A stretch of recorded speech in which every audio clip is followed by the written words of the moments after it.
Vamos fechando os nossos olhos, mentalizando o nosso Mestre Jesus, pedindo para que o Pai Criador, do alto da sua glória, nos mande a cada um de nós seus espíritos iluminados para nos fortalecer, nos dar ânimo, equilíbrio espiritual e entendimento das palavras da noite. Que Jesus, esse nosso irmão mais velho, que esteve aqui reunido entre nós, encarnado, nos dando seu exemplo de paz, carinho e amor, dedicação. Vamos lembrando também da figura adorável de Chico Xavier e tantos outros espíritos iluminados que por aqui passaram, nos fortalecendo. Nesse momento, principalmente Bezerra de Menezes, para aqueles que estão adoentados, para aqueles que têm familiares doentes, pedindo para que possa ter um remédio de acordo com a sua necessidade material e espiritual. Graças a Deus. Assim, já que recebemos, vamos agradecer ao Pai, ao pão de todos os dias, à casa que nos protege do vento, do frio e da chuva, à família. Vamos agradecendo ao planeta Terra. Vamos agradecendo a existência de Jesus, Kardec e tantos outros espíritos que por aqui passaram, nos dando exemplo de amor, de carinho, entendimento, fraternidade e compreensão e amor. Vamos agradecendo também a existência da codificação espírita em nossas vidas. E vamos agradecendo a existência de cada religião, de cada igreja, de cada filosofia entre nós. E que possamos tirar o proveito e cada uma delas nos traz de conhecimento, de esclarecimento espiritual. E assim, nós que aqui estamos reunidos e já agradecemos, já um pouco recebemos, vamos também doar do fundo do nosso coração aquilo que nós temos de melhor.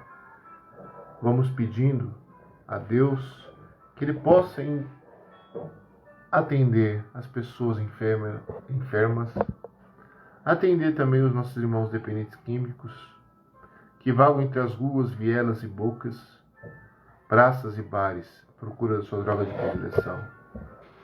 Vamos pedindo para que Deus possa enviar seus amados espíritos de luzes, até os presídios penitenciários, e assim dar um alívio ao sofrimento dos nossos irmãos que lá estejam. E vamos também pedindo para Deus que olhe pelos nossos inimigos, assim como nós tentamos o equilíbrio espiritual, emocional. Pedimos para esses irmãos que eles possam tentar nos perdoar, assim como nós estamos tentando perdoar a nós mesmos e tantas outras pessoas que nos fizeram mal. Graças a Deus. E assim, vamos iniciando o trabalho de hoje com a oração que o Mestre nos ensinou. Pai nosso que estais nos céus, santificado seja o vosso nome. Venha a nós o vosso reino. Seja feita a vossa vontade, assim na terra como nos céus. O pão nosso de cada dia nos dai hoje. Perdoai as nossas dívidas, assim como nós perdoamos os nossos devedores. E não nos deixeis cair em tentação, mas livrai-nos de todo mal. Que assim seja. Boa noite a todos. Que a paz e a luz do Mestre Jesus esteja conosco hoje e sempre. Hoje nós vamos falar da dependência química, né? Algumas pessoas podem estar estranhando porque nós não estamos na Casa Espírita Maria de Nazaré nesse exato momento. É porque a Covid está voltando em grande escala, há um crescimento brutal e nós, trabalhadores, achamos por bem evitar o trabalho presencial, já que o grupo de trabalhadores que lá frequentam, lá tem a oportunidade de doar um pouco do seu tempo, assim como os frequentadores, estão no grupo de risco. A gente não pode correr o risco e não podemos ser irresponsáveis nesse exato momento. Até mesmo porque nós representamos uma instituição essa dirigida pela nossa irmã Fanny, que inclusive parabéns para ela pela eleição. Tenho certeza que essa nossa irmã é capacitada e está sendo iluminada por Deus para fazer o trabalho da melhor forma possível. Assim como nós também pedimos a Deus que ilumine toda a direção da Casa Espírita. Bom, hoje desencarnou uma figura importante no mundo do esporte, né? No mundo, que é o Diego Maradona. E por que nós vamos falar de Diego Maradona hoje, num trabalho de quarta-feira que é voltado para dependentes e codependentes? Porque Diego Maradona é dependente químico. Ele desencarnou como dependente químico. Tanto que foi uma parada cardíaca, um problema no coração. E é uma das doenças características da dependência química, principalmente as pessoas que são envolvidas com tabaco, álcool excessivo e cocaína. Mas não estamos aqui para julgar o Diego Maradona, mesmo porque todo mundo sabe que eu sou dependente químico. Eu não tenho nenhuma vergonha de falar disso. Pelo contrário, quando eu falo sobre isto, eu me fortaleço, ganho energia para continuar minha jornada espiritual. Ele, infelizmente, não tinha a noção de que era um doente, que era um dependente químico. Assim como a maioria das pessoas não percebem que existe a doença da dependência química. A sociedade vê a dependência química como se fosse um problema de caráter. Nossa, o fulano não tem caráter, não tem moral, é um preguiçoso, né? Um vagabundo. Podia ter feito tanta coisa, não fez. Será? Será que a dependência química tem a ver com a questão de caráter? Será que as pessoas que se tornaram dependentes químicos tiveram muitas escolhas? O que aconteceu na história de cada uma delas? Como Jesus se comportaria perante um dependente químico? Com certeza ele não julgaria. Ele poderia até, conhecendo a história do Diego Maradona, utilizá-la para alertar a humanidade sobre a dependência química, mas julgar ele não julgaria. Em hipótese alguma. Porque ele não julgou as prostitutas, não julgou os endemoniados, né? Aqueles que são obsidiados pelos espíritos negativos. Ele não julgou aqueles que cobravam e viviam da miséria alheia, os cobradores de imposto na Judéia. Ele não julgou Pôncio Pilatos, e até entendia a função de Pôncio Pilatos naquela história toda. E nós? Nessa sociedade em que vivemos, nós vivemos a apontar o dedo. Vivemos a julgar as pessoas por aquilo que as pessoas têm ou não têm. Se a pessoa tem posses materiais, ela é muito bem quista, muito bem recebida na sociedade. Porque isso é um comportamento humano. Não estou falando que todas as pessoas agem dessa maneira, mas é um comportamento social que a gente percebe no dia a dia. O dependente químico tem muita dificuldade para aceitar que é uma doença, exatamente porque existe esse carimbo de mau-caratismo, né? Como se fosse um mau-caratismo a dependência química, e não é bem assim. Tem algumas pessoas que desenvolvem a dependência química não é porque quer. No primeiro momento você tem o direito de escolha. Você sempre tem o direito de escolher. Você tem um livre-arbítrio. Mas o que leva às escolhas erradas, equivocadas na vida? Não, às vezes não é o desânimo, às vezes não é a falta de perspectiva de vida. E essas pessoas acabam caindo na dependência química por frustração, por medo, por remorso. Não é só pelo prazer. No primeiro momento, o uso da substância química traz prazer. Mas depois, com o tempo, ela desenvolve uma doença em que a pessoa perde o controle. E essa doença é tão ruim que faz com que a pessoa perca o controle e realize atos esses que ela em sã consciência jamais realizaria, porque leva ao desespero. Diego Maradona vem de uma família pobre, na periferia de Buenos Aires. Diego Maradona só teve como opção na sua vida jogar futebol.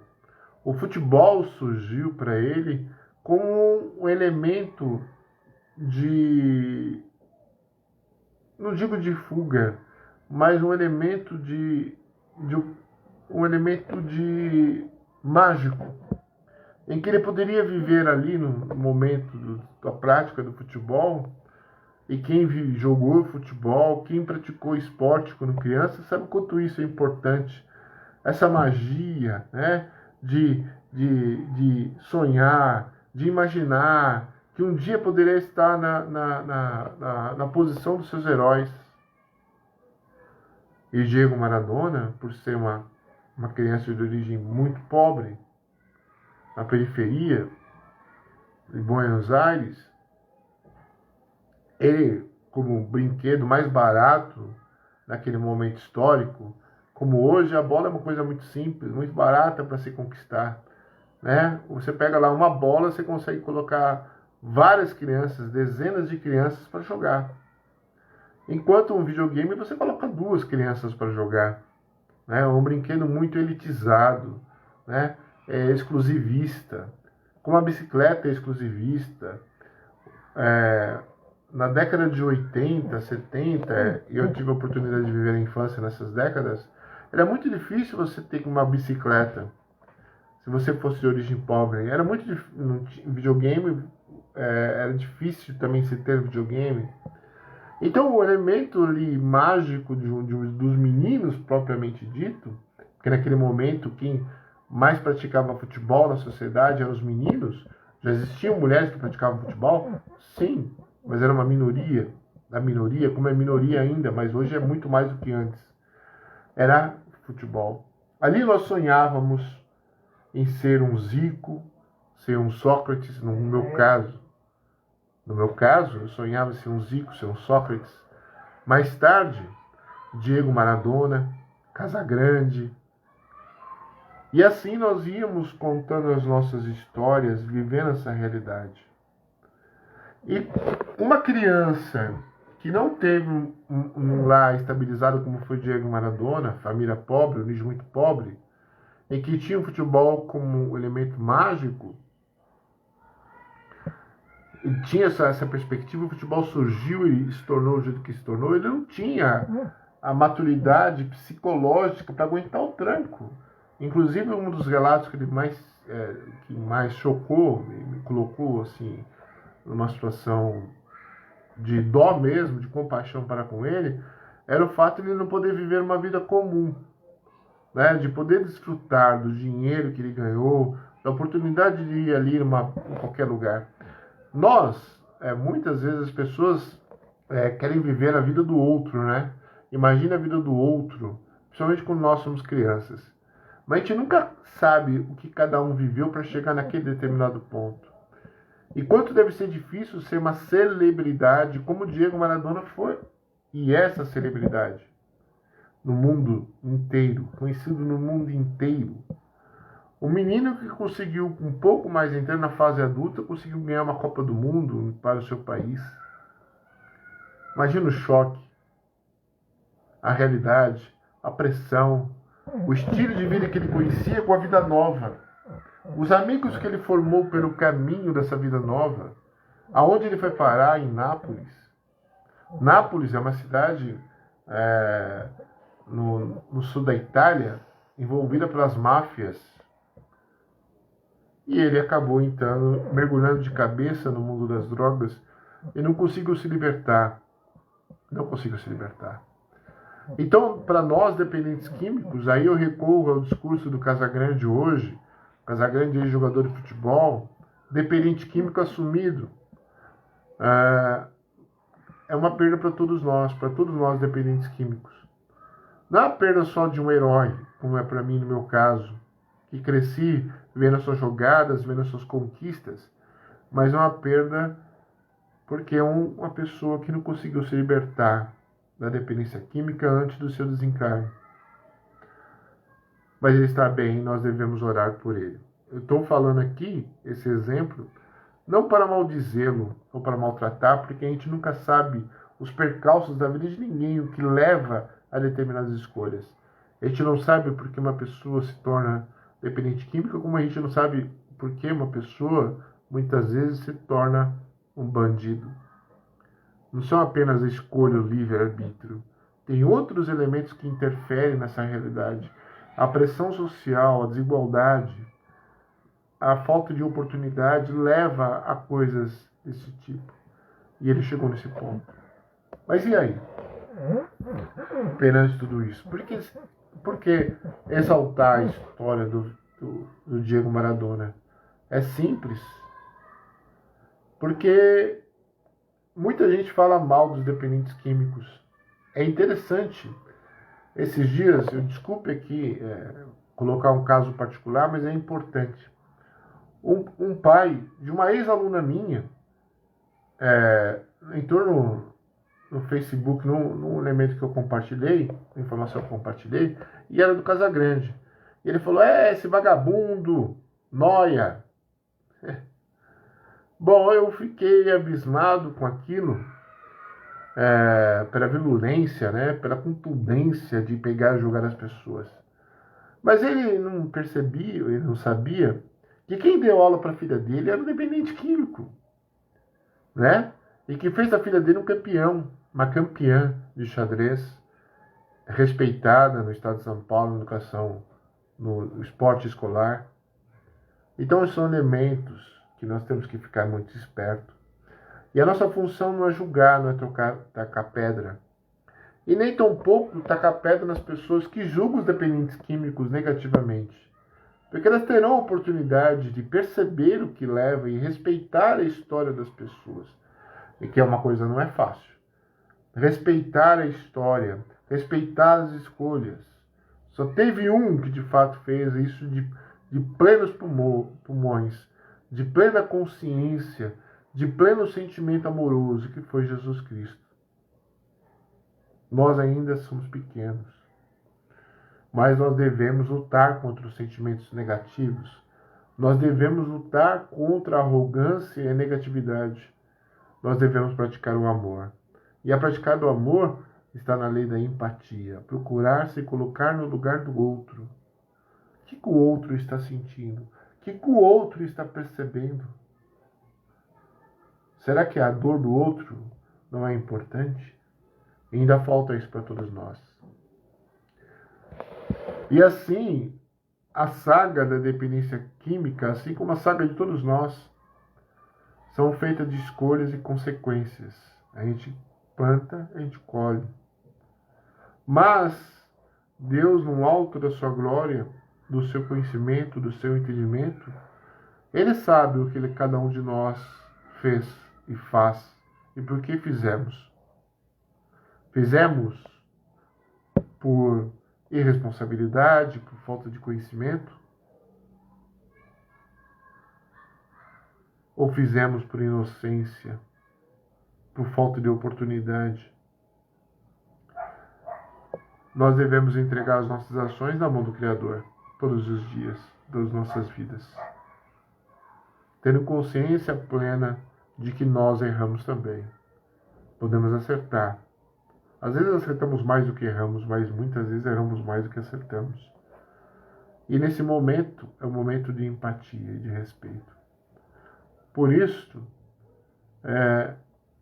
nesse momento de transição planetária, de tanta confusão, que as pessoas ficam sem parâmetro, não sabem para onde ir, o que fazer, como agir, nós devemos orar. Orar para que as pessoas possam ter o maior discernimento possível para as suas escolhas. Porque não é fácil. Ninguém conhece a dor do outro. Só quando a gente vive a nossa própria dor, a gente vai conhecer a dor do outro. E aí a nossa necessidade do respeito, a responsabilidade de ensinar para os nossos os nossos parentes, os nossos amigos, a empatia. Tanto quanto nós temos o compromisso de ensinar, transmitir conhecimentos da vida material, nós também devemos transmitir conhecimento do ponto de vista espiritual. E isso se passa pela empatia.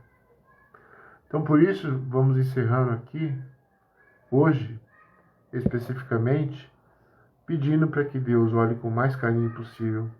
Ele sempre olha, mas pedindo para que os espíritos de luz tenham mais força, mais energia, mais disposição para ajudar esses irmãos. Eu sei que é uma incoerência falar ter mais disposição, mais coragem, pois os espíritos de luz, mas eu quero pedir para todos que eles tenham, como eu procuro ter, um pouco de discernimento, um pouco de entendimento, e também que possamos ter energia para continuar combatendo a dependência química. Então peço a todos que fechem os olhos e façamos a oração da serenidade. A oração de serenidade foi criada no Alcoólicos Anônimos, tá? Mas é adaptado para os grupos de dependentes, codependentes, como os narcóticos anônimos e assim por diante. Oração. Senhor, concedei-me a serenidade para aceitar as coisas que não posso modificar, coragem para modificar aquelas que posso, e sabedoria para perceber a diferença. Só por hoje. Fica na paz e na luz do Mestre Jesus.